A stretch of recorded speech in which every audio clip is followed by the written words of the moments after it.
found all I've waited for, and I could not ask for more.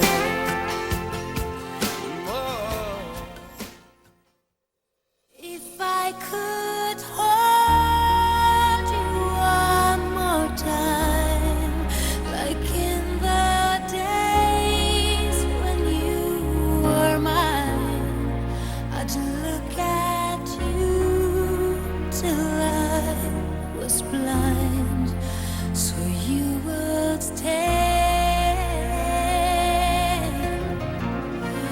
I'd say a prayer each time you smile, cradle the moments like a child.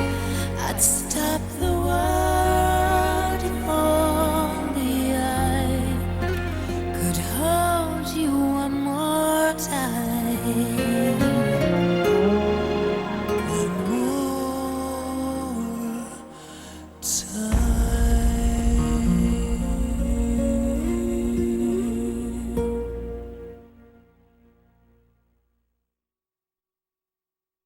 These are some deleted scenes that didn't make it to the final cut of the picture, and others that made it but in a shorter form, shorter than its original version. The first one is the scene where Johnny comes to the boathouse to make up with Garrett. And that's a scene that ended up in the picture but in a shorter version. Some people felt that it was too long and that it stopped the rhythm from the picture moving forward.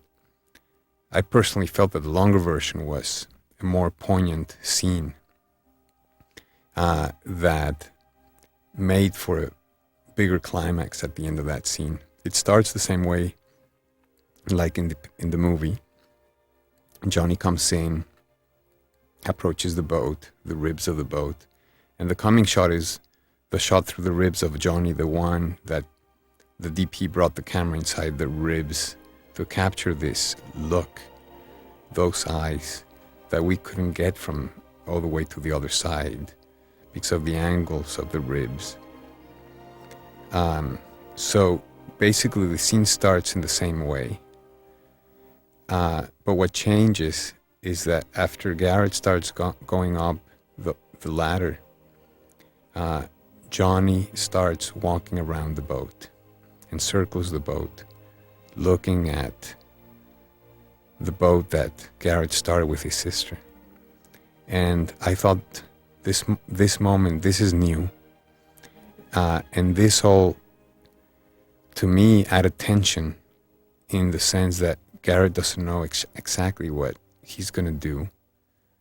And so there's this dance between them. And then at this point, we're back into the original cut of the picture. I mean, the final cut. So it was not that much, and I thought it was interesting for you to watch. And so basically, we were able to cut the walk around and make it feel like he never did that. And so it's interesting for you to watch and to see which of the versions feels like it has more power, like it has more punch.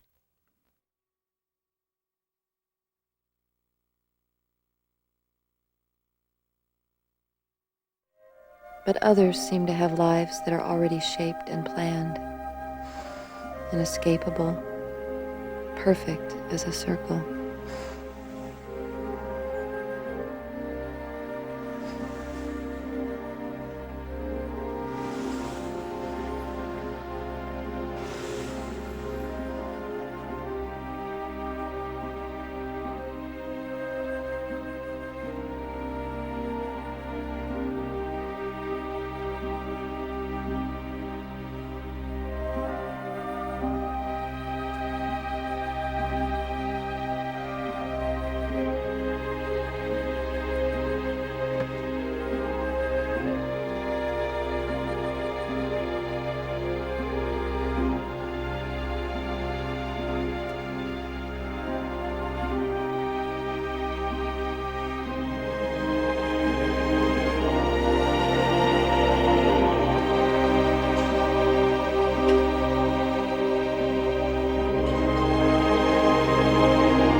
The next scene is a second phone call where Teresa calls Garrett after this moment when she finds this newspaper cut, her published article in the paper. And so she goes and calls Garrett because she misses him. And there's this whole phone call scene that again was cut out because it felt like the pace in the third act was a little slow, and that we didn't need to say it again.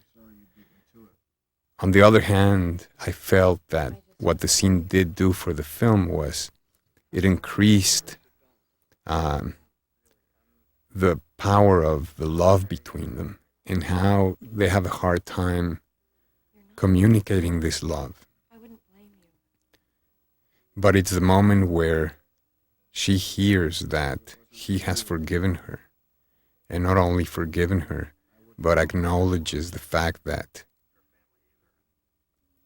because of her, he was able to find this third letter. Because of her, he was able to find peace with Catherine's family, which meant a lot for his dead wife. And they played it in a way where the yearning for each other just came out in a very strong way. Again, we decided to shoot this scene against the light of the windows and create this feeling of mystery and of distance between them. They're both in their private worlds. They're both in different arenas of this universe, the urban world and the ocean world. And I felt that the ending of the scene conveyed this love that he also has for her, so that we would get more inside his skin as well.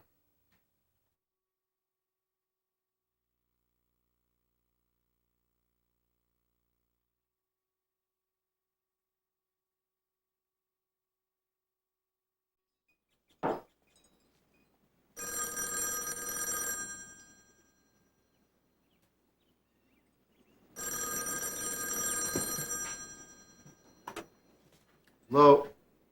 Hi. I thought I was going to get your machine. I almost called you a half a dozen times, Teresa. I'm sorry you beat me to it. Garrett, listen. I just want to tell you again how sorry I am. Teresa, don't. Don't, really. I'm not carrying that around anymore. You're not. No. I wouldn't blame you. You know, if it wasn't for you, I wouldn't know her last words. Her family either. And we all thank you for that. Well, it's a beautiful letter, Garrett. And I guess maybe things were meant to go this way. You know? I'm just trying to put everything I feel into this boat. Well, call me. I will. I'll call you.